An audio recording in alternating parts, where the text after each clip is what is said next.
Welcome to the April 3rd edition of Market Thoughts. I'm Dave with Lighthouse. Happy Easter, everyone. Happy April, official start to the farming season.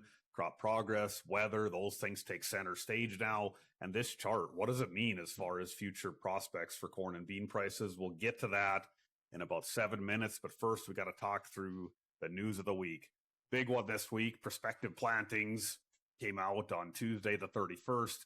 95.3 million corn acres, about a million above trade estimates. As you recall from our thoughts a week ago, we expected a big corn acres number. We expected this to be bearish, and that was the case. Soybeans came in 800,000 acres below trade estimates at 84.7 million. With slightly higher stocks, the soybean balance sheet theoretically wasn't changed that much, but we would still call this bullish, if for no other reason than when you factor in RVOs released the week prior and what that means for crush in the upcoming year. This balance sheet stays pretty tight. Beans are not weather resistant. The bean market will certainly react to any perceived or real weather threats down the road, and taking 800,000 acres out of the equation only adds to that case. So bullish for beans, a little bearish for corn. Bullish for spring wheat, 9.42 million acres, well below the average trade guess of 9.84. Yet again, another all-time low spring wheat acres number, and spring wheat starting to have a very compelling balance sheet if it wasn't bogged down a little by just the overall sluggish world wheat balance sheet. Something to keep an eye on for later, though. So that would be the feature story on any normal week, but we have this war continuing to go on. And here's what's happening with energy prices. This was the chaotic March 9th. Oh, shucks. This thing's wild. Panic drove it all the way up, all the way back down. In the space since then, this was the realization that we're probably not getting as quick a resolution as we thought. And then this last bar, Thursday, so Wednesday night into Thursday, was the president's address to the nation, where it became clear that there was a lot of fighting to still be done. And I think the biggest takeaway, where many were wrong, including myself, this is not going to be a quick resolution on energy prices. Energy prices are likely going to stay high for the foreseeable future, and possibly going quite a bit higher, at least if you look at this chart, taking out this spike high and closing right near it on Thursday is a pretty bullish chart look. So that, I think in the long run, this energy inflation story is still very real to grains and not one that we want to lose sight of. And that may seem obvious, like not a hot take to say that, but when you look at grains, some kind of divergent stuff has been happening. This is a third straight week of losses for May corn. You lost 10 cents to close at 452. Here's how this looks on a daily chart. This was sell signal, market thoughts saying we're probably, or next trade segment saying we're not going to go above this level in the short term, and that proved correct. And then as we started this last week of March out, recall that our daily update for Monday said corn's going to break out lower. It did that on Monday, and it continued to trade lower through the rest of the week, even with higher energy prices. So basically what you're getting to on corn, though, now is you're getting back down to this major support area. If I drop a trend line, this was essentially, give or take, this whole consolidation period where you hung out. Then you had the bearish January reports. Recall we had the buy signal here. Here's where we had a next trade talking about corn was going to break out higher. Here was the next trade saying it's done rallying for now. Anyhow, this support resistance area should prove pretty helpful. I don't think you'll see corn fall below this level if it even gets back down there in the short term, ahead of all of the summer's weather with the energy prices still hanging around. So then if we scroll over to beans, that's bean oil. There we go. Okay, so here's beans. Kind of surreal almost to think about if you consider the last 3 weeks here on beans, but beans gained 3.5 cents on the week, and they lost 2 cents the week before.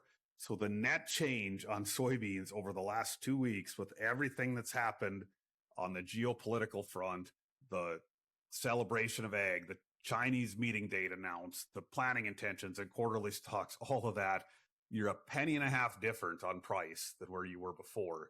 And here's how this looks on a daily chart. This was the limit down day. This was flushing week longs out after it was interpreted that the China US meeting wasn't going to happen. And this is since then. Every single session has closed within a 12-cent range in that entire window. I think you have one takeaway that's pretty clear in all this. Beans are waiting on this China meeting for their next move. They're clearly consolidating, clearly need to break out higher or lower. You've got well-defined support and resistance here.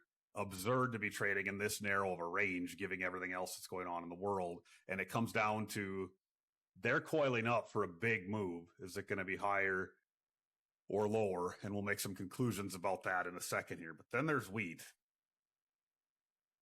So this is wheat on the week and lost 1.5 cents to close at 646 3/4. Here's how this looks on a daily chart. You chased all the way up, got almost to that spike high from the 9th, and then the big loss on Wednesday and pared some of that back on Thursday. This chart actually looks somewhat ominous. It looks like you did what you typically would do. You backfilled your spike high, or most of it here, then you rolled over, and now it looks like you're trying to reset lower. It looks like you've got risk all the way back to 620, if not more. But there's another wheat chart that tells a little different story. So this is the continuous weekly chart on spring wheat.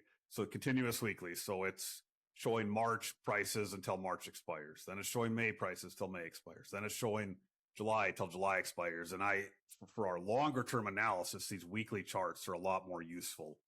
And this is what it boils down to. You can see here roughly a year of consolidation, huge move higher, multi-year collapse. Year or so of consolidation, huge move higher, multi-year collapse. Consolidation, gigantic rally, multi-year collapse. Consolidation, here we're taking off again. So if we fan this out, this looks, and looks isn't the right word, it fits with the idea that you're in a major longer term move here on wheat. You've carved out this really well-defined bottom on the continuous chart. And any time in the past when that's happened, those examples we just highlighted, you've rallied way, way more than we have so far on spring wheat. Again, longer term. So that's what this wheat chart's telling us this week. All right, so back to the chart we teased you with. We almost got to it in 7 minutes. Tried to not ramble too much, but we're back to this. We're in the home stretch. We're going to look at analytics and draw some conclusions. But this is just, we like to do this for context pretty regularly. You've got, we started at the first of the year talking about annual rallies, but then just refreshing to, from the March 31st close after planting intentions, what sort of rally to a higher price? What was the highest price between March 31st and FND's first notice day expiration, as you go into expiration for futures? And you can see for corn, every single year featured at least a 4% rally. Beans had 2018 and 19 that were less than that. Otherwise, every single year featured at least a 4% rally. For beans, obviously, some of these years featured huge rallies, but even the bear market years, even last year, you had a 6% rally from your March 31st price. So basically, to just say, in none of the modern era years going back to 2008 was your March 31st price the highest price that you saw for corn and beans all the way into expiration. In the case of corn, at least a 4% rally every single year.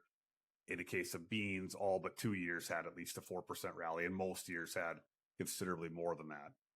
This underscores the broader point that you're also in a very strong seasonal pattern right now that extends into early to mid-June-ish for all three commodities, and it's driven by weather. Too early to get too deep into weather, but you'll start to look at first planting weather and then growing season weather. We've got a wet first half of April. Again, that's not a headline. That's not a decision maker right now, but it's something to keep an eye on. For us in North Dakota, it looks like it's going to be an annoying one. Again, it looks like we're going to be too wet and have to fight a little bit. The rest of the Corn Belt, they would welcome this precip at this stage. But the point just being, you're into a weather market, you're into a bullish seasonal. and grains tend to rally every single year from their March 31st price to some extent.